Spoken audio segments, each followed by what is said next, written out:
讓我哋首先一齊進入安靜。請將你嘅身體坐直，雙手自然咁樣垂低，雙腳平放喺地面，感受你身體當中血液嘅流動。首先呼出一口氣，接住深深咁樣吸入一啖氣，讓你嘅橫膈膜完全打開，再慢慢呼出呢一啖氣。藉住咁樣嘅一呼一吸，感受神賜畀你嘅生命氣息。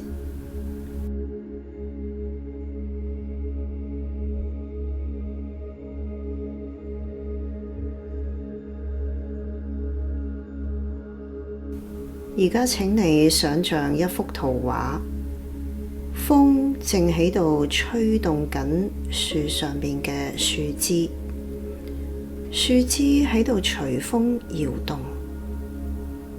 就讓聖靈藉住以下嘅操練，喺你嘅身上自由嘅運行，好似風吹動樹枝咁樣自由嘅工作。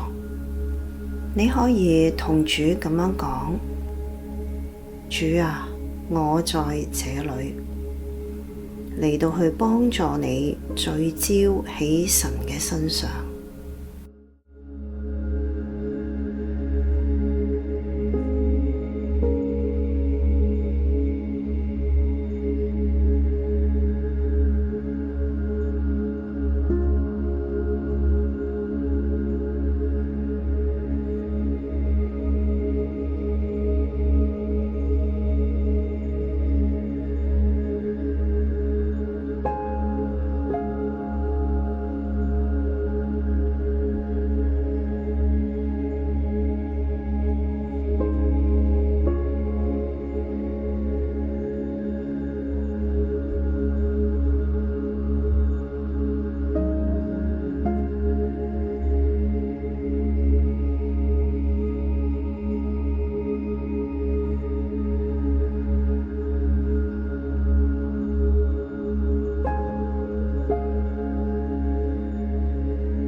當你聽到第一次經文誦讀嘅時候，請你留意下喺當中有冇一啲字眼或者係句子係特別令你有感動嘅，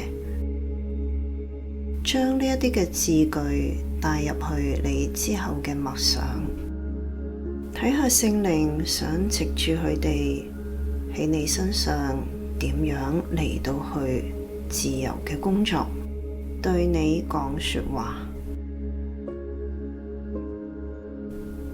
請聆聽神嘅話語。馬太福音23章1至12節。那時，耶穌對眾人和門徒講論說：文士和法利賽人坐在摩西的位上，凡他們所吩咐你們的，你們都要謹守遵行，但不要效法他們的行為，因為他們能說，不能行。他們把難擔的重擔捆起來，擱在人的肩上，但自己一個指頭也不肯動。他們一切所做的事，都是要叫人看見，所以將佩戴的經文做寬了，衣裳的穗子做長了，喜愛筵席上的首座，會堂裏的高位，又喜愛人在街市上問他安，稱呼他拉比。但你們不要受拉比的稱呼，因為只有一位是你們的夫子，你們都是弟兄。也不要稱呼地上的人為父，因為只有一位是你們的父，就是在天上的父。也不要受師尊的稱呼，因為只有一位是你們的師尊，就是基督。你們中間誰為大，誰就要作你們的用人。凡自高的，必降為卑；自卑的，必升為高。而家請你用頭先經文當中好突出嘅字眼嚟到去默想，亦都思想呢一啲嘅字句同你現階段嘅屬靈生命有咩關係？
馬太福音23章1至12節。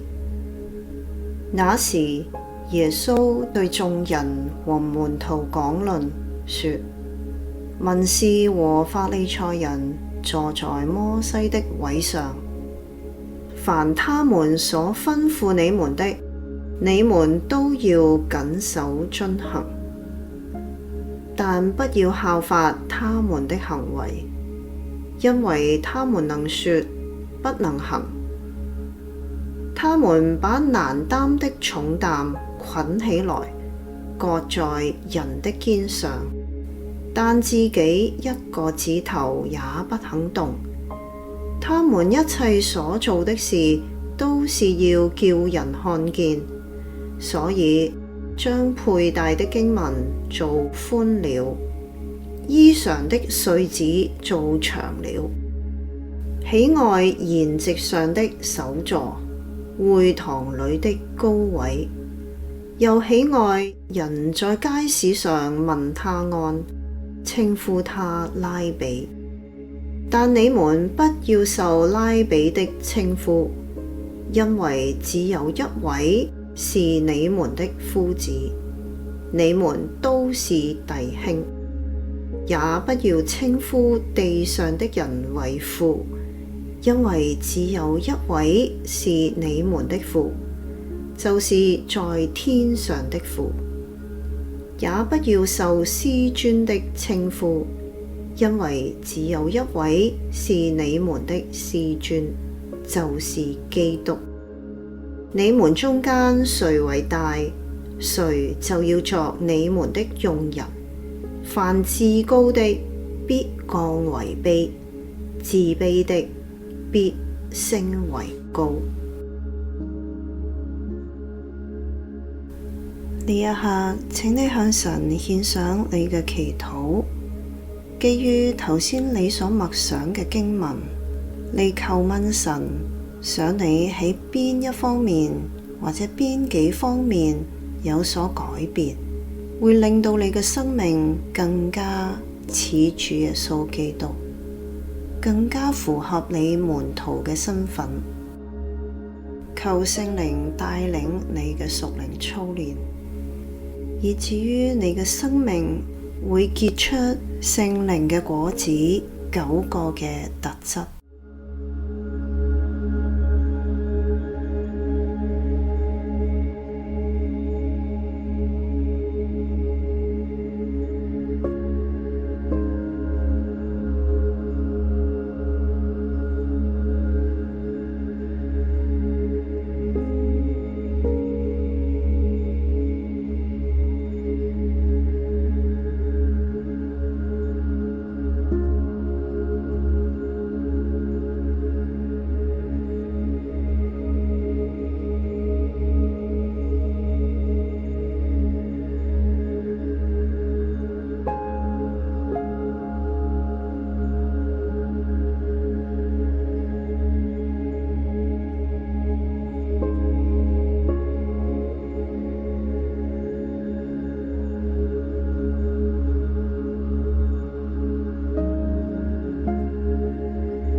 祈禱之後，請你停止你嘅思考，停止你嘅說話，只要安靜咁樣喺神嘅面前就已經足夠啦。